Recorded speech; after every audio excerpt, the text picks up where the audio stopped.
नमस्कार दोस्तों। आज सबसे पहले आपसे एक सवाल। क्या आप इस साल कोई शादी में या कोई फंक्शन में जाने के बारे में सोच रहे हैं?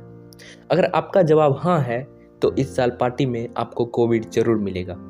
इसलिए अब आपको ये तय करना है कि आप इस नए साल की शुरुआत कोविड के साथ करना चाहते हैं या सुख और शांति के साथ करना चाहते हैं। और ये बात हम इसलिए कह रहे हैं क्योंकि पिछले 24 घंटों में भारत और पूरी दुनिया में कोविड के मामलों में ज़बरदस्त उछाल आया है।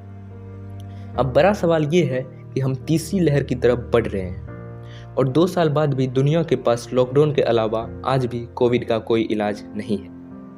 आज हम आपको कोविड की नई चुनौतियों के लिए बिल्कुल पूरी तरह से तैयार करेंगे।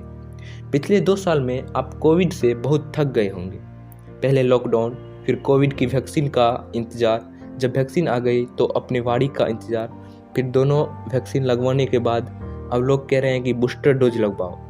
अब बूस्टर डोज भी लगवा लिया तो अब ये पता चल रहा है कि बूस्टर डोज लगवाने पर उसके बाद भी ओमिक्रॉन वेरिएंट पर यह बूस्टर डोज भी प्रभावी नहीं है। तो आखिर ये सिलसिला फिर कहाँ जाकर ख़त्म होगा? और इसी तरह पूरी दुनिया इसी इंतज़ार में अब थकने लगी है। आज हम इस सवाल का जवाब आपके साथ मिलकर करेंगे कि 2021 में हमने क्या सीखा और अब आपको वर्ष 2022 में यानी इस नए साल में क्या सोच लेकर नए साल में प्रवेश करना चाहिए। भारत में ओमिक्रॉन का पहला मामला 2 दिसंबर को मिला था और आज 37 दिन हो चुके हैं। इन 37 दिनों में ओमिक्रॉन की मरीजों की संख्या 2 से 2135 हो चुकी है।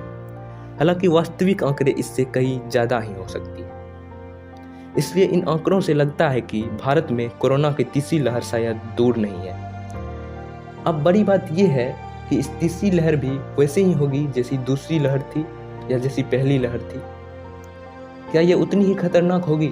इसलिए आपको पहले ही बता देते हैं, ये उतनी खतरनाक नहीं होगी और आपको इसमें ज़्यादा डरने की भी आवश्यकता नहीं। लेकिन आंकड़े आपके सामने होने चाहिए, स्थिति आपके सामने सही सही रखी जानी चाहिए ताकि आप सावधानी बरत सकें। और समस्या ये है कि दुनिया भर की जो सरकारें हैं वो आज भी कोविड को लेकर एक ही सॉल्यूशन सामने रखती है और वो है कि लॉकडाउन कर दो, सब बंद कर दो। दुनिया के बहुत सारे देशों ने अब ये मान लिया है कि जितना जरूरी लोगों की जान बचाना है उतना ही जरूरी अर्थव्यवस्था को पाबंदियों से बचा कर रखना है, जो कि अच्छी बात है। हालांकि वो पिछले 2 साल में कोविड से लड़ने के लिए लॉकडाउन के अलावा कोई दूसरा उपाय सोच नहीं पाए। आप याद कर लीजिएगा, जब कोविड आया था तब भी हमने यही सोचा कि लॉकडाउन कर देते हैं और आज 2 साल बाद भी सरकारें यही सोचती है कि सब बंद कर देते हैं, लॉकडाउन कर देते हैं। और लॉकडाउन जब होता है तो समस्या आम आदमी को सबसे ज़्यादा होती है।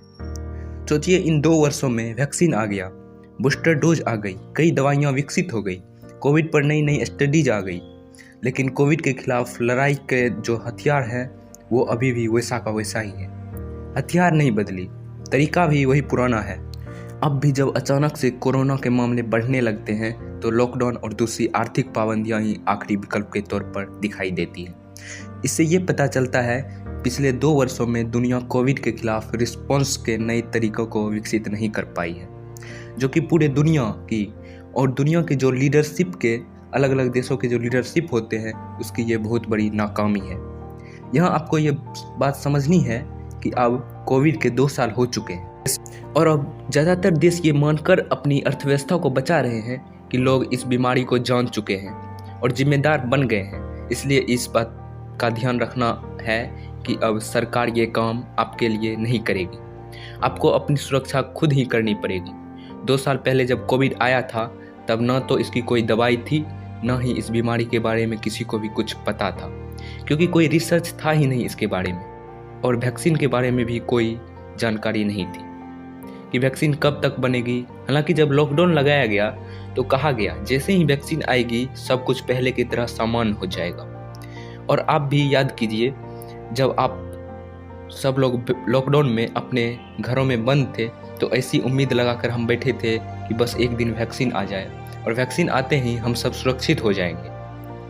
हमने लंबा इंतजार किया वैक्सीन कब आएगी, फिर अचानक एक दिन खुशखबरी आई कि वैक्सीन बन चुकी है।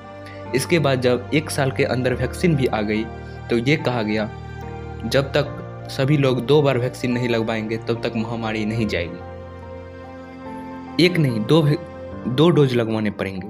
दूसरी लहर में जब मृत्यु काल चल रहा था तब ऐसे लोगों ने भी वैक्सीन लगवा ली। सब लोग ये सोच रहा था कि हम एक नहीं दोनों वैक्सीन लगवाते हैं। जब करोड़ों लोग ये सोच रहे थे कि वो फुल्ली वैक्सीनेटेड हो चुके हैं, ऐसे में कोरोना का तीसरी लहर ओमिक्रॉन वेरिएंट आ गया, जो वैक्सीन के कवच को भी अब तोड़ सकता है और बूस्टर डोज भी अब इस प्रभावी को नहीं सह सकता।